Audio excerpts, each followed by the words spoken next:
அனைவருக்கும் வணக்கம். இன்னைக்கு ஆஞ்சநேயரின் வால் வழிபாடு 22ஆம் நாள் பூஜை தாங்க. நான் டெய்லி பூஜையை மன நிறைவாக தான் பண்ணிகிட்ருக்கேன்.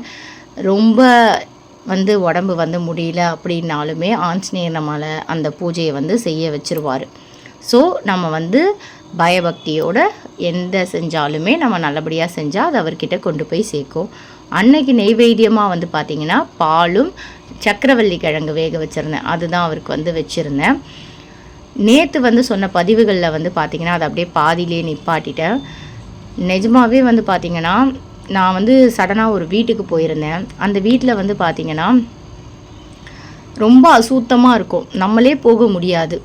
எல்லாமே பாத்ரூம், கிச்சன், வீடு குப்பையாக இருக்கும், ஒட்டடையாக இருக்கும், கால் வைக்க முடியாது, கரப்பாம்பூச்சி அது இதுன்னு போயிட்டே இருக்கும். வயசானவங்க இருக்காங்க, எல்லாருமே இருக்காங்க. பட் இருந்தாலுமே எல்லாருமே சம்பாதிக்கிறாங்க, நல்லா சம்பாதிக்கிறாங்க, நல்லா இருக்காங்க. பட் அசுத்தமாக தான் இருக்குது வீடு. ஆனால் டெய்லி அங்கே ஈவினிங்கில் ஒரு அம்மா விளக்கேற்றிடுறாங்க. இது ஒரு பக்கம் இருக்குது. நம்ம இங்கே பார்த்திங்கன்னா எல்லாருமே ரொம்ப சாமி கும்பிடுறோம், விழுந்து விழுந்து விழுந்து சாமி கும்பிடுறோம்.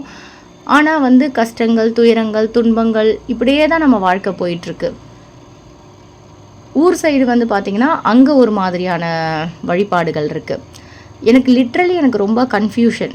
ஸோ எப்படி நம்ம எடுத்துக்கிறது, என்ன மாதிரி நம்ம பண்ணணும், ஏன், எதுக்கு, எதனால், எப்படி, இந்த மாதிரி கொஷின்ஸ் தான் எனக்கு கேட்கணும்னு தோணிகிட்டே இருக்குது. அதனால தாங்க நான் அந்த பதிவை கொடுத்துருந்தேன். ஸோ இதுலேயுமே உங்களுக்கு ஏதாவது தோணுச்சுன்னா எனக்கு கமெண்ட் பண்ணுங்கள். பட் எதுவாக இருந்தாலும் எனக்கு என்ன தோணுதோ நான் அதை தான் பண்ணலான் இருக்கேன்.